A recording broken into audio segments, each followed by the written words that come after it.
She's willing to learn. Here with us today, well, we're going to go to a little tape from Janet Shalaman, who's going to tell us a little more about this. Shamlian. Since I know so much. Shamlian. They aren't best-selling columnists or authors, but for many women, these moms are household names. Bloggers sharing private family moments in the most public of spaces, the World Wide Web.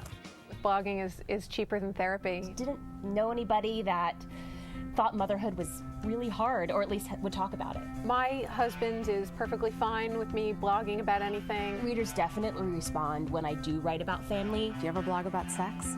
I do. My husband's work, he has some colleagues have come up to him and said, I'm reading your wife's blog. I know what's happening in your lives. Aren't you concerned that basically it will live on forever? You need to be very comfortable with whatever you write now. You are going to be comfortable reading 5 or 10 years from now. Have any of you ever been criticized or attacked for anything that you've written in your blog? I had hate mail for weeks from like the NRA, and like I had people telling me that I should never have been allowed to procreate because, you know, I don't approve of little boys going around carrying guns. I accidentally came home with a duck from the Gap. I got told I was, you know, a terrible person and would never make it to heaven because of the duck that I stole. Yeah, but did you take the duck back? No, I didn't. But I sold a few. You didn't bow to the pressure. No, and people went and bought the duck because they were so curious about this duck that I had stolen. That influence is exactly what the business world hopes to capitalize on by subtly joining the blogosphere. Companies like Graco and Yahoo, which picked up the tab for a blogger's cocktail hour. How important is that viral marketing? If a mom says, I love it, is that a hit? We call it word of mom. Word of mom is the most powerful marketing tool a company could have. This is about talking to parents where they are, talking about what's relevant in their life. Ultimately hoping their products will be relevant. But the money flows both ways, with bloggers debating how to sell ad space without selling out. But do it ethically and transparently. For some bloggers, no longer a hobby, it's a career. I'm not going to tell you how much money I make. I used to be a software engineer, and last year I made 10% more than I ever made as an engineer. How amazing is it to you that you are all now being marketed to by these corporations? It's fabulous. It's like being Cinderella. But it's no fairy tale, as the Word of Mouth Network turns mommy bloggers into businesswomen. For today, Janet Shamlian, NBC News, New York. So interesting. Yes, Heather it is. Armstrong is the lady they call the goddess of mommy bloggers. Her site is Dooce.com.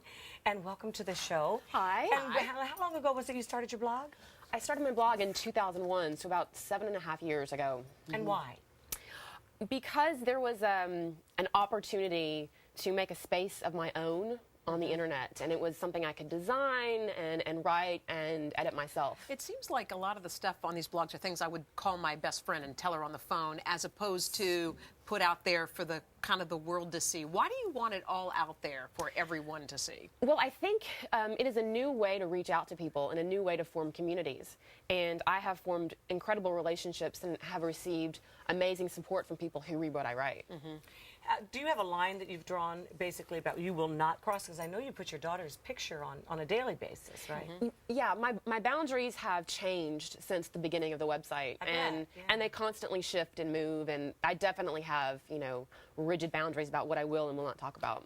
When you're on your blog and you're hearing people respond, I mean, I'm sure you get good comments, and you probably get not so great comments. She's reviled by many, okay? What does that feel like? I mean, you're putting your personal business out there, and people are slamming you. They don't know you. Yeah, you know, at first when you initially do this, and you're thinking, oh, wait, I'm happy, and I'm spreading goodness, and everybody loves mothers and children. Everybody does, and then all of a sudden someone comes along and makes some sort of sweeping assumption about my character, and it took a while for me to come to terms with it and to be able to process it, and now it's just a matter of realizing it has nothing to do with me and everything to do with their own personal issues. So they're dealing with something, but you can tell right away that if they're writing in that way that they've got mommy issues. Is it all moms who are on your blogosphere?